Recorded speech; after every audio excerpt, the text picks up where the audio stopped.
Well, good evening, Soundside Church. Pastor Aaron coming to you and addressing your community group here in particular tonight. Hopefully, you've had a chance to read Joshua chapter 5. That is our scripture text. That's our part of the story tonight. And once again, looking at the courage to stand. And in your discussion and your reading, hopefully you've seen where that's going to be coming from tonight. But give me a few minutes here to act as your video tour guide and try to point out a few things about this chapter that I think will help your understanding and maybe fuel some of the discussion that you're going to have here in just a minute. Well, the first thing that we run across here in chapter 5 is right here in the first verse. We find out that when God dried up the waters of the Jordan River, which we looked at last week, it had an effect. It had an effect on the kings of the Amorites and the kings of the Canaanites. And you say, who are those and why do we just mention those? Well, we have a little figure of speech going on here in verse 1, talking about the Amorites and the Canaanites. And what the author has done is the author has just taken two representative groups of people that populated Canaan and kind of used them as bookends to refer to all of them. So the Hivites and the Hittites and the Jebusites, and you get the picture. So mentioning the Amorites and the Canaanites was kind of a way of just kind of encompassing all of them. And that's actually pretty significant, and maybe we'll touch on that in the discussion. Well, the next thing that you arrived at, you read a number of verses about circumcision. Now, don't be squeamish with this, okay? There is an embarrassingly large number of verses in the Bible that talk about circumcision, and it's not just Old Testament stuff either. We find plenty of references in the New Testament too. It's just, our modern sensibilities with our Victorian heritage. We are a little squeamish talking about the subject of circumcision, especially in polite company. We needn't be squeamish, but it would be important to recognize that the Bible's not being inappropriate. The Bible just represents a time when people's relationship to their bodies and so forth was, well, quite a bit more open than things are today. And if I can just put it really bluntly to you, in a time when families had 12 or 15 children and everybody lived in the same tent, well, let's just say there wasn't a whole lot of privacy. So, coming to this whole section on circumcision, you say, what is the deal? Why this? Why do they have to do this before they can get on with, conquering Jericho and Canaan and so on and so forth? Well, couple things. One, you read about it. So we have 40 years during which nobody was being circumcised. When the children of Israel left Egypt, everybody, the men, were circumcised. All the males were circumcised. All right, and after they attempted to go into the promised land and they decided to turn back, and God said, all right, you guys are going to wander in the wilderness for 40 years until everybody over the age of 20 is dead. From that time on, it looks like nobody was circumcised from that point onward. Now, everybody who was over the age of 20 at that point in time is now dead. And so now you're, except for Joshua and Caleb, your oldest men are 60 years old all the way down to birth. And you say, okay, I get that, but why is circumcision so important? Well, to understand this, we have to go all the way back to Genesis chapter 17. We're not going to turn back there and read there, but maybe in your discussion you will.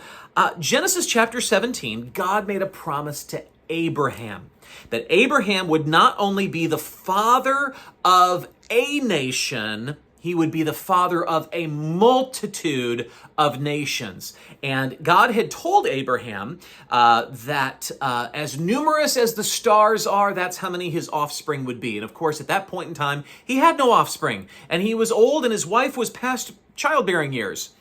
By the time we get to Genesis 17, Abraham has had a child, of course, not with his wife, and God is still saying, no, you're going to have a child with your wife, and your offspring is going to be, a multitude of nations. And God says, I will bless you, and I will give you the land of Canaan to your descendants as an everlasting covenant. And this will be the sign of the covenant. Every male descendant will be circumcised. That's the sign. You say, that's a really weird sign for God to pick. Well, not if you think about it, and I'm not encouraging you to think about it, but it is a sign that would be frequently obvious when subjects of reproduction come along. And that's exactly what God was talking about. You old man, you 90-year-old, 99-year-old man, and your 89-year-old wife are going to have a baby boy. And God was giving a miraculous promise. Abraham believed the Lord's promise. God actually credited that faith to Abraham as righteousness, and as a sign and seal of his faith, God instituted the sign of the covenant, which was circumcision, and that was going to be passed down on through generations. Unfortunately, that generation that did not believe God and as a result could not enter Canaan as a fulfillment of God's covenant to Abraham and his descendants, they didn't circumcise their male children. And so now you got an entire generation, several generations of male descendants of Abraham who had not been circumcised. And let's just put it this way, there was no way that God's covenant to give Canaan to Abraham's descendants was going to be fulfilled on a group of people who did not have the sign of Abraham's faith. And so circumcision actually becomes super important as a distinguishing mark of that specific group of people who are descended from Abraham. And actually that sign would move forward in time as God's own people would remain ethnically distinct. Okay, and I mean, people could join the nation of Israel, but their males would have to be circumcised as part of that. That was God's sign. And of course, as we learn throughout Scripture, even in the Old Testament, that physical sign was only symbolic of a spiritual circumcision of the heart that would be necessary for people to truly follow God in obedience. It never saved anyone, and that's a great deal of our New Testament discussion. Well, that's the deal with circumcision. And of course, once everybody got circumcised, what did they do? They celebrated the Passover. You read that in Joshua chapter 5.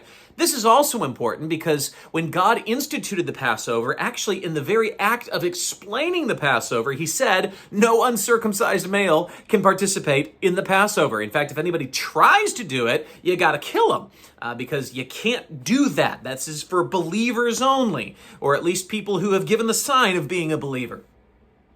So that leads me to believe that perhaps nobody celebrated the Passover during those 40 years in the wilderness. You say, you sure? I think so. We do know, obviously, there was the first Passover when they left Egypt.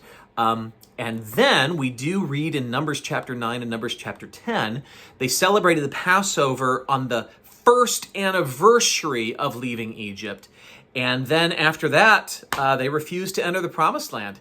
And from my reading, and I could be wrong, maybe you could correct me on this, from my reading, they never celebrated the Passover again that we read of until now, when they remember what God had originally done.